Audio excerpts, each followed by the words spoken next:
Hello everyone. तो आज हम देखेंगे current trends in medical surgical nursing. मतलब मेडिकल सर्जिकल नर्सिंग के कौन कौन से प्रेजेंट टाइम पे क्या क्या ट्रेंड्स चल रहे हैं। तो सबसे पहला है population changes. Over the last decade the demographic profile of requiring nursing care has change dramatically as projected by US census bureau. Hospital services to elderly by year 2005 will have increased by almost 40% from 1992 levels. The number of people injected with HIV is also rising rapidly. All of these factors impact greatly on nursing care, which leads to changing in role of nurse. मतलब कि इसमें क्या बोल रहे हैं कि हम देख रहे हैं कि लास्ट डिकेड से जो डेमोग्राफिक प्रोफाइल है उस नर्सिंग केयर की, उसमें बहुत सारे चेंजेस देखने को मिले हैं। जो यूएस सेंसस ब्यूरो के अकॉर्डिंग जो डाटा मिला उसमें ये बताया गया कि हॉस्पिटल में जो एल्डरली मतलब ओल्ड एज पेशेंट को जो सर्विसेज दी जाती है, तो जो 1992 में से उसमें 2005 तक में 40% इंक्रीज हुए हैं। और जो HIV वगैरह के केस है वो भी बढ़ते जा रहे हैं लोगों में। ये सारे फैक्टर से क्या हो रहा है कि जो नर्सेस की डिमांड है वो बढ़ रही है और उनके रोल भी बढ़ रहे हैं। मतलब इसमें ये बोला कि अगर हम पिछले के टाइम का और अब के टाइम के कंपैरिजन करके देखें तो जो नर्सेस की रिक्वायरमेंट है वो ज़्यादा इंक्रीज हो रही है, क्योंकि जो ओल्ड एज पर्सन है उनको नर्सिंग केयर की ज़्यादा नीड पड़ रही है। जो HIV वगैरह के केसेस हैं वो ज़्यादा बढ़ रहे हैं, जिससे उनको भी नर्सिंग केयर की ज़रूरत पड़ रही है। तो नर्सिंग ऑफिसर की डिमांड जो है वो as comparison to last decade अब ज़्यादा हो गई है और उनकी जो रूल्स और रिस्पॉन्सिबिलिटी है वो भी इंक्रीज हो गई है एक मेडिकल सर्जिकल नर्स की, स्पेशली ऑर्थोपेडिक और जीडियाट्रिक नर्सिंग में। तो पॉपुलेशन चेंज में यही समझ में आया कि जो पॉपुलेशन है वो ज़्यादा बढ़ती जा रही है जिनको नर्सिंग केयर की नीड है। जैसे कि अगर हम ओल्ड एज पॉपुलेशन की देखें तो वो ज़्यादा हो रही है, जिससे उनको नर्सिंग केयर की नीड है, तो इसलिए नर्सिंग की रिक्वायरमेंट ज़्यादा हो रही है लास्ट डिकेड के कंपैरिजन में। उसी के बाद जो HIV वगैरह के केसेस हैं वो रैपिडली इंक्रीज हो रहे हैं, बढ़ते जा रहे हैं। इन सब फैक्टर्स को ध्यान में रखते हुए कि अब इस एट प्रेजेंट टाइम में नर्सिंग केयर की ज़्यादा रिक्वायरमेंट है, तो जो नर्सेस के रोल है वो भी चेंज होते जा रहे हैं और उनकी जो नीड है वो भी बढ़ती जा रही है। नेक्स्ट है advance nursing practice. The nurse who function in advance nursing practice provide direct care to patient through independent practice, interdependent practice or practice within health agency.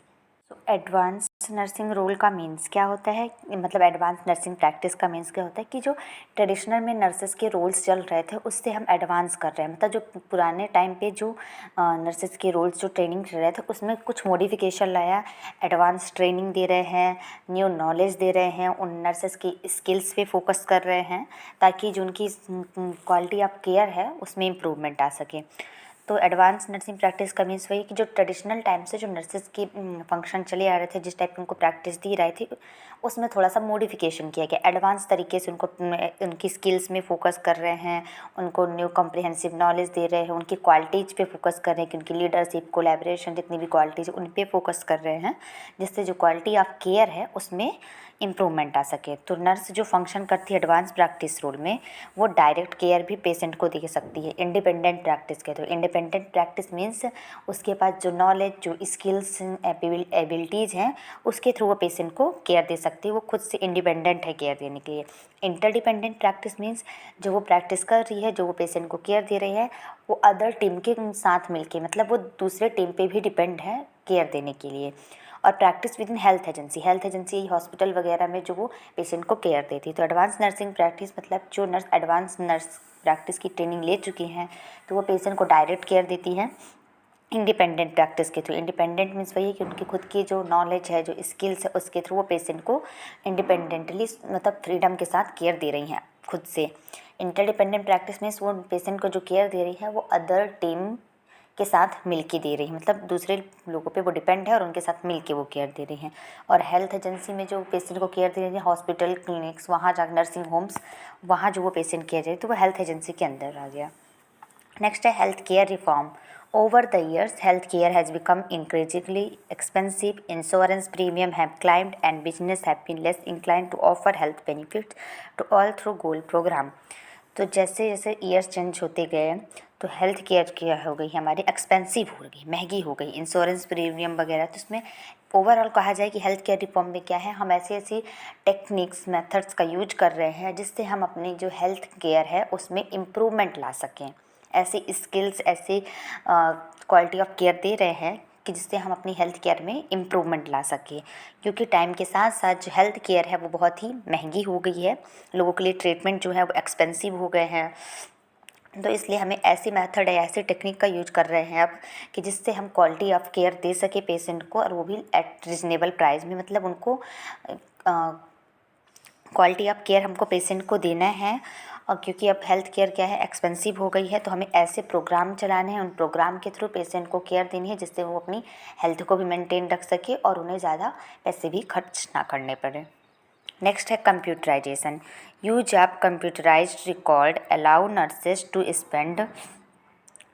nurses to spend more time with patient. Institution using computer in many ways such as ordering supplies and services, storing and providing immediate access to diagnostic test result and developing individualized plan of care. अगर हम computer का use करने से क्या फ़ायदा हुआ है, advance हो गया करंट इस टाइम पे चला, तो कंप्यूटर्स पे तो बहुत सारी चीज़ें डिपेंडेंट है।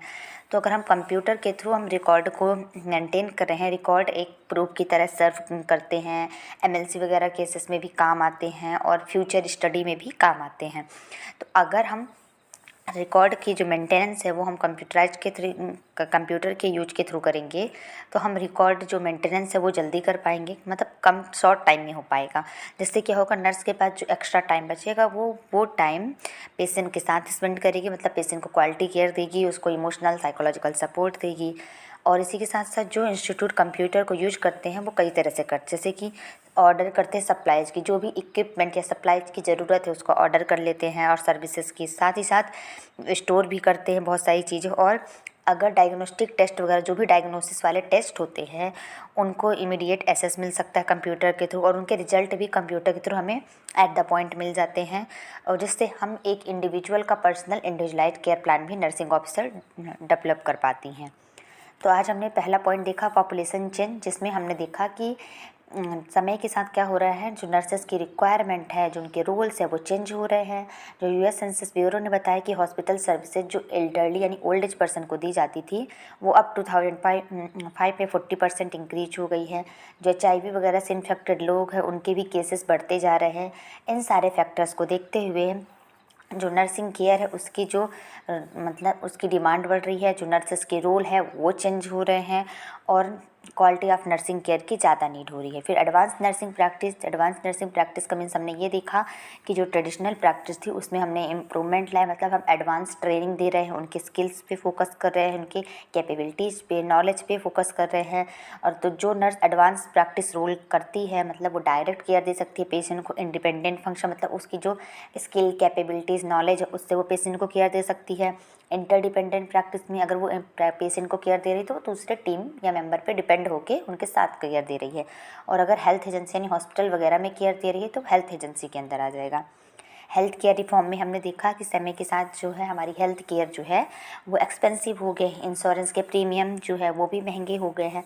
तो हमारा टारगेट क्या है कि हम ऐसे प्रोग्राम चलाएं जिससे हम पेशेंट को क्वालिटी ऑफ केयर दे सके, वो भी उनको ज़्यादा पैसे ना खर्च करने पड़ने, और उनकी जो हेल्थ है उसमें इम्प्रूवमेंट ला सके।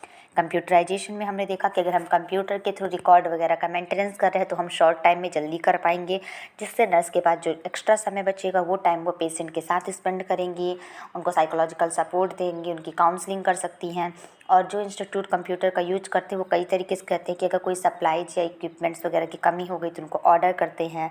डायग्नोस्टिक टेस्ट के जो रिजल्ट होते हैं, जो भी हम डायग्नोसिस जैसे एक्सरे, अल्ट्रासाउंड वगैरह हो गया, ये अदर जो टेस्ट हो गए डायग्नोस्टिक टेस्ट, उनका इमीडिएट रिजल्ट मिल जाता है। रिजल्ट मिलने से क्या कर सकती है nursing officer, individualised nursing care plan एक पर्टिकुलर इंडिविजुअल के लिए डेवलप कर सकती है।